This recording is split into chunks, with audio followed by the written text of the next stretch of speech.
Time now for Inside Utah Politics with Lindsay.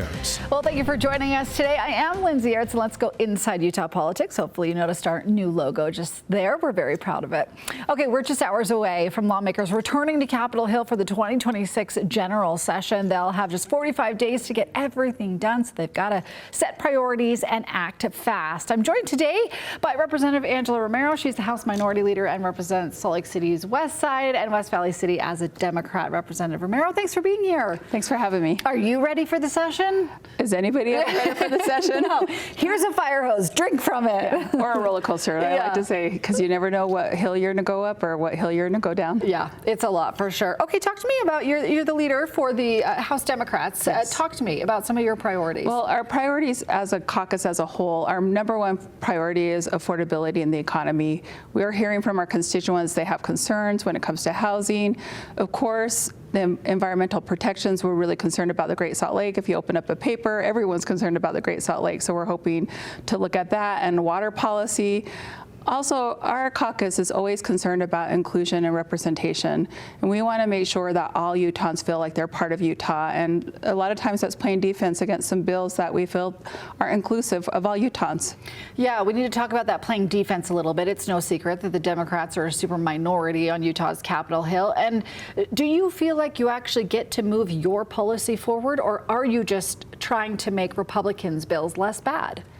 I think a lot of times people think that, but actually there's a lot of stuff that happens behind the scenes. Majority of Democrats in Utah pass legislation, important legislation, especially on sexual assault. I've been the point person for the legislature, and so it doesn't have a partisan lens to it. I also think myself and Senator Escamilla, who is the leader in the Senate, have a good relationship with the leadership team on the other side of the aisle, and I think that helps a lot. There are a lot of times we are able to squash things that we would think are horrible for the whole community. And so a lot of times people just read the headline or they watch the news because it's what sells the news. But there's a lot of stuff that goes on behind the scenes, and we are a part of those conversations. When it comes to big policy things like tax policy, things like how we pay for affordable housing, how we create more affordable housing, it doesn't feel sometimes, and you can correct me if you disagree, that the Democrats are really driving the conversation. It feels more like they are reacting to the conversation. It is the Republicans who set the policies here in Utah. Well, they are the supermajority, and if you look at election laws and you look at redistricting, they continue to be the supermajority, and so that's why it's important for Utahns to say, who actually represents me? Do they share my values? And if they don't, maybe it's time to look at someone else to vote for. Interesting. Okay, so a couple of proposals that I've heard floated around already. One of them has to do with the constitutional amendment, basically a version of Amendment D, which talked about the initiative power versus the legislature's power to amend initiatives. We don't know the language of this yet, but a version of it coming back. Do you support that idea?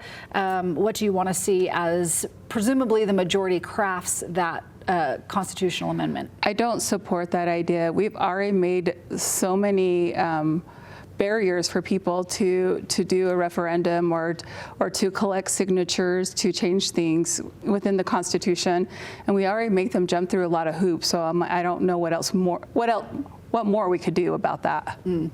I oftentimes that a constitutional amendment will come with a statutory change, right? Where it says, if this constitutional change passes, then we'll kick in this thing in state code and make it easier for you to gather or something like that. Will you try to work with Republicans on this policy, or are you in a kind of wait and see mode? Well, first I have to see what they're proposing, and before I can discuss that, because it's easy to jump ahead of the cart and then have it totally wrong.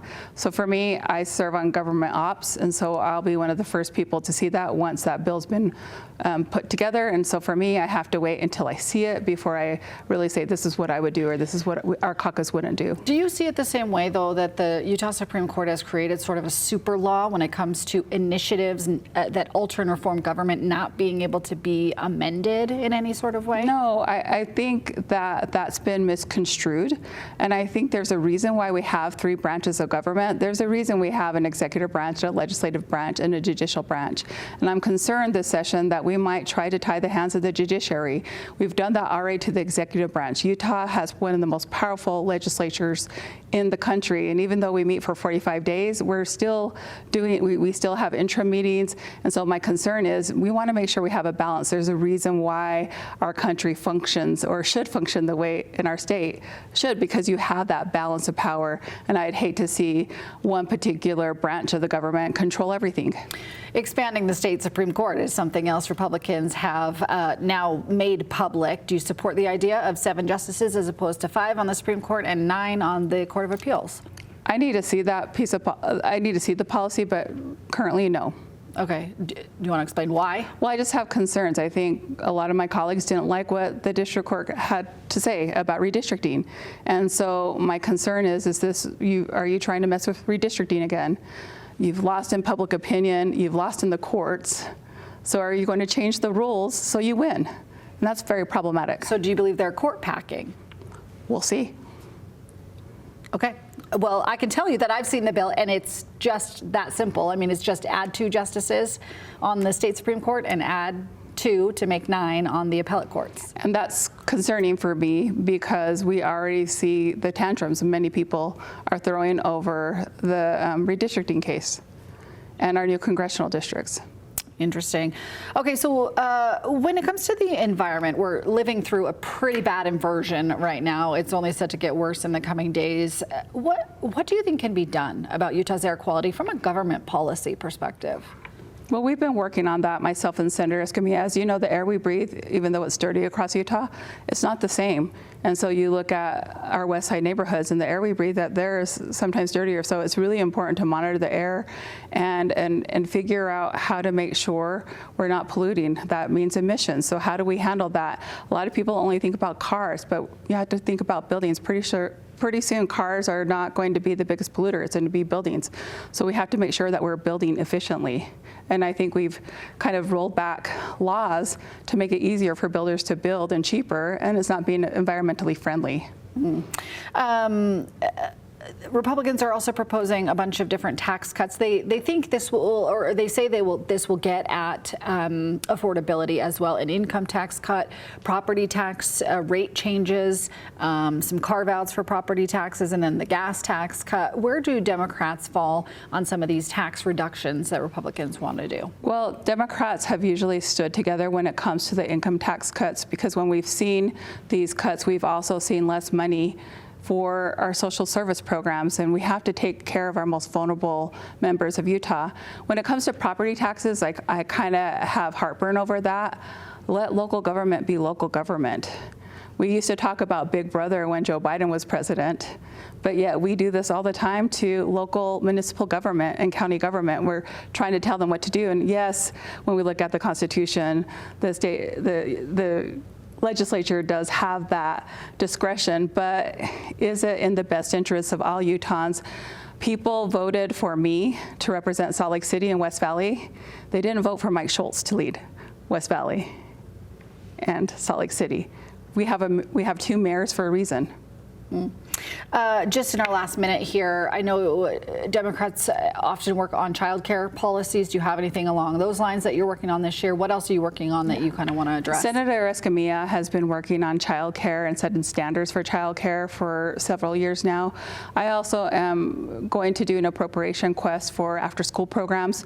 We definitely need best practices when it comes to child care. We need to have some standards and regulations, and some of those have been deregulated over the years, and so we have to kind of really look at that and see if that's in the best interest of children. But more importantly, we have to think about how the big, beautiful bill has impacted Utah and how we're going to have less money. Many people are being asked to do a 5% budget cut. And so where are we going to prioritize? So how are we going to fund new ideas, and how are we going to make sure that we're keeping in mind our most vulnerable in Utah and taking care of them? Those agency budget cuts will definitely be interesting to watch. Representative Angela Romero, thanks for your time today. Appreciate it. And best of luck the next 45 days. Thank you. It will be fun to watch, that's for sure. All right, coming up here still on Inside Utah Politics, we hear from the other side of the aisle. Representative Trevor Lee joins the program to discuss some of his bills driving discussion on Utah's Capitol Hill and beyond when we come back. You're watching Inside Utah Politics with Lindsay Ahrens. Well, welcome back. You just heard what Democrats hope to accomplish this session, but that's, of course, only one side of the aisle, and it'll be the Republican majority setting the agenda more often than not here in Utah. I'm joined today by Representative Trevor Lee. He's a Republican representing parts of Davis County. Representative Lee, welcome to Inside Utah Politics. Appreciate you having me. Thanks for being here. Okay, we've got to hit some controversial stuff off the top because you just are a firebrand, my friend. Can't stay out of it. Yeah, can you? Let's talk about renaming this Harvey Milk Boulevard street in Salt Lake City. You want to rename it to Charlie Kirk Boulevard. Talk to me about why, and sort of why should a representative from Layton come into Salt Lake City and rename a street? Yeah, normally that's not something I would want to do, but I have two big reasons why I'd like to have that street changed. The first one is I don't feel like there were any ties whatsoever to Utah with Harvey Milk. Charlie Kirk would have been the same way had he not been assassinated in our state. And so because that street has already been changed before from 9th South to Harvey Milk, it's something that's, in my opinion, free game to go ahead and get changed to someone else. Why not go down to Utah County where it happened, pick any other street in any other city? Why does it have to be that one? Yeah, good question. The heart of Utah. It's a main street where everyone that goes there, I mean, I don't live there, but I go into Salt Lake all the time. I have friends and family, and so it's just the heart of our state, which I'd love to see that be the name for the heart of Charlie Kirk. What support do you think this bill has? Well, it depends on where you stand, right? So if you're on the left, you don't want that name changed. You loved Harvey Milk. If you're on the right, you tend to have loved Charlie Kirk. And I just feel like one has more of a tie to Utah now than the other, so it seems like something that would be a great Some people bill. just accuse you, though, of creating controversy, creating this division. Again, there are a zillion roads in Utah. You could have picked any one, and it stirs the pot, does it not? Yeah, and you know what? If this works great, we'll just do a Charlie Kirk street in every city. Why not? Interesting. Okay, we'll see where that bill goes. You've got another issue that's sort of popping up here, and that was some comments you made online with a congressional candidate, Liban Mohamed. He's a Somali native who is from Utah, but he's running for Congress. You made the comment online, quote, "This is what happens when past policies to incentivize foreigners and not protect your culture run unchecked." Correct. What did you mean by that? Yeah, so what he's proposing, what the platform that he's running on, is not what the majority of Utahns want or what has made Utah great. It's not what has made our culture thrive. It's not what our ancestors wanted to create for us. And that's very evident by his ideals and what he believes are best for what he's running for don't come from our ancestors. That comes from the country of his parents. But why do you say it like these people and these foreigners? Yeah. Like, does that not create division? Well, they're the ones who are trying to change it, right? So like Mondani in New York, 60% of the people who elected him or voted for him were foreigners or born in a foreign country and then came and migrated to America. The Americans there overwhelmingly rejected him and his policies. They didn't want it. Look at Ilhan Omar. She was elected by people from not America, but from a foreign country. And so those ideals, they clash. They're completely different policy ideas. And if you want those policy ideas, you can go to Somalia where they thrive on those policies there. In America, we have different types of policies that work for us. What do you say to the people who call you a racist and a bigot? Doesn't work anymore. Those days are over. Like if that's what people want to use, it means they've lost the debate and they're just moving on to name calling. You don't see yourself as either of those things? No, not at all. I see myself as someone who stands up for Utahns, for Americans.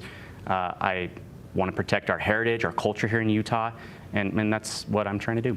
We are a culture of immigrants, though. Our country was founded on immigration and people coming here from other places. But every time you sort of put something out there, it appears to be get them out of here. Is that what you mean when you say these things? What I mean is the ideals they want to bring here. So when my ancestors migrated here, they came to America to be Americans, to assimilate, to help the culture thrive, not change it from where they came from.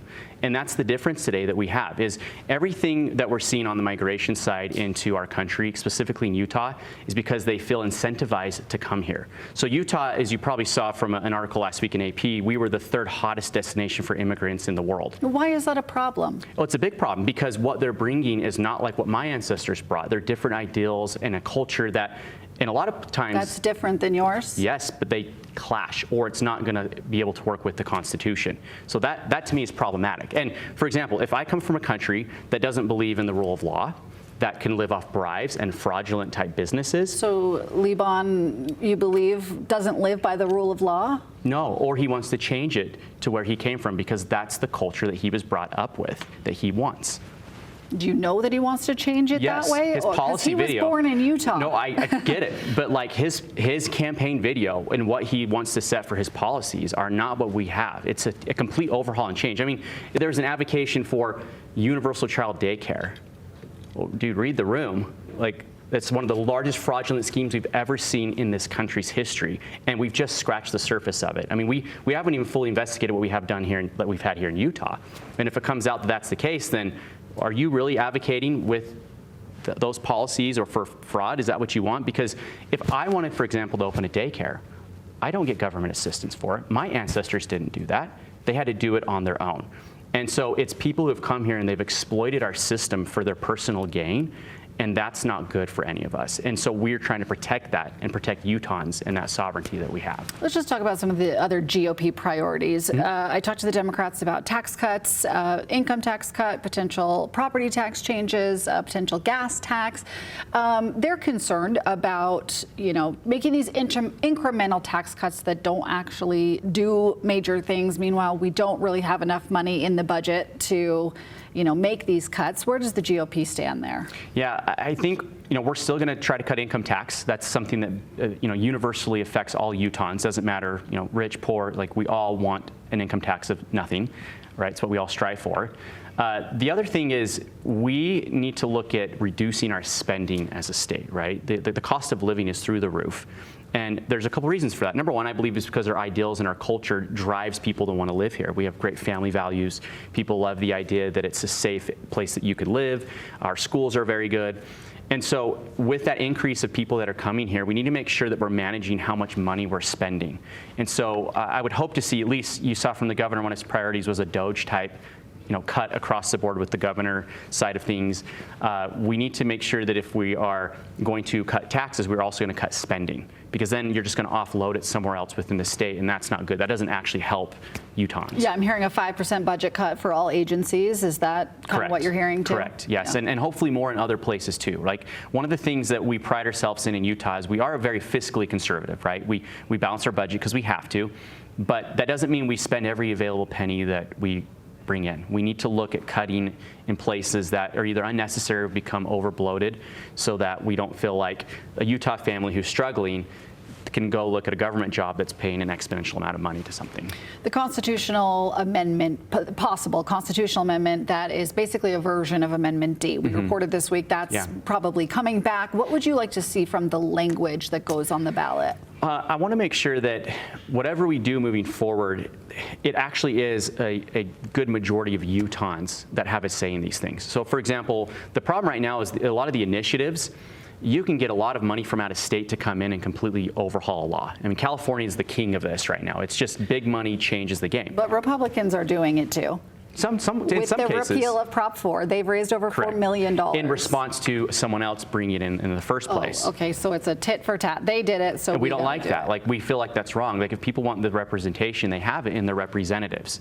If the people of Utah weren't happy with what we were doing, you would see seats flipping all over the place. You would see a lot of overturn, and we just don't see a lot of that. In fact, we saw more seats go to the right in the last few elections than we had before. So I just, if money is going to be able to come in and target one geo area or one group of the population, like, that's a democracy money-driven campaign, and that's not good. We need to keep it in the hands of the lawmakers who are elected every 2 years by the people to make those rules. Okay.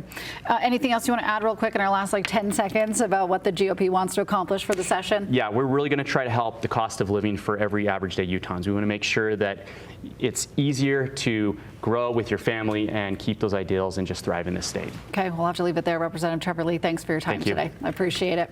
All right, coming up here still on Inside Utah Politics, a rare chance for Utahns to meet their judges, how the judiciary is hoping to strengthen public trust with a series of town halls. Stay with us.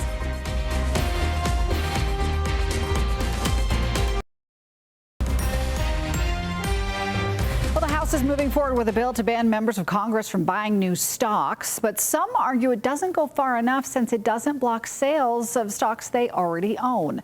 Washington correspondent Kristen Eskow spoke with lawmakers on both sides of the debate.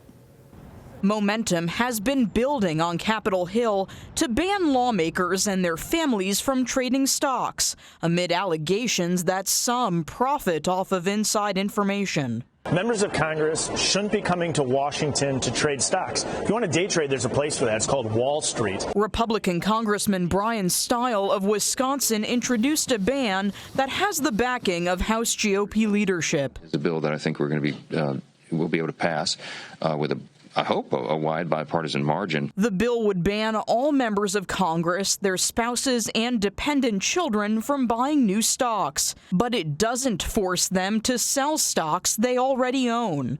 Lawmakers would have to provide 7 days public notice before selling any stock. Plenty of time for anybody to observe exactly what that member of Congress is doing, trade in front of them, remove the economic incentive. But some Democrats argue the bill doesn't go far enough and say lawmakers should have to divest entirely. Clearly, this is not what they purport it to be. It is not a ban. Democratic Congressman Joe Morelli of New York also argues the ban should be extended to the president, vice president, and Supreme Court justices. The president has more ability to affect markets than a single member of Congress. Stile argues his proposal is the one that can pass in the House. I think that's because this is common sense. In Washington, I'm Kristen Eskow.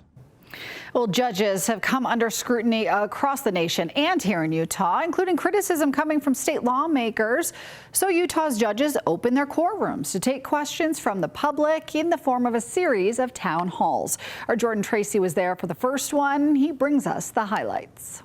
Judge independence was a topic brought up often as judges from district, juvenile, appellant, and Supreme Court faced the public in Salt Lake City. I can tell you not one single time did I or my colleagues make a decision based on whatever our politics might be. That just doesn't happen. That independence outlined to include from other branches of government, a hot issue as criticism of the court has come from state lawmakers.